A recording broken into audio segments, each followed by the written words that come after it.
Welcome to the Slop Farm. Enjoy the video. You start by importing your footage and any overlay assets, then scrub to the moment you want tracked. Set in and out points so the clip is concise. This reduces tracking errors and speeds processing. Once done, open the motion tracking panel and add a new tracker. Choose point or area tracking depending on object size. Make sure the object has contrast versus background. If not, add a temporary marker or color patch so the tracker locks on reliably. You now configure tracking parameters. Select point for small details, area for larger objects, and set search region to just cover likely motion.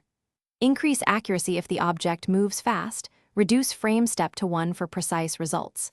Then run track forward, watching real-time markers, pause if drift appears. Once the initial pass finishes, scrub the timeline to confirm each keyframe. If jitter shows, adjust the mask, expand search area, or admin, attach your overlay by parenting the text or image to the track layer. Align anchor points so the element sits correctly. Then refine scale and rotation to match perspective. Use easing on keyframes for natural movement. Once satisfied, render a short preview to confirm playback and look for jitter.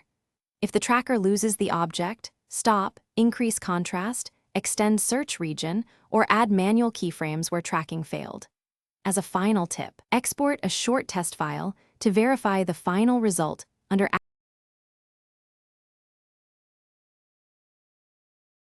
Thanks for watching.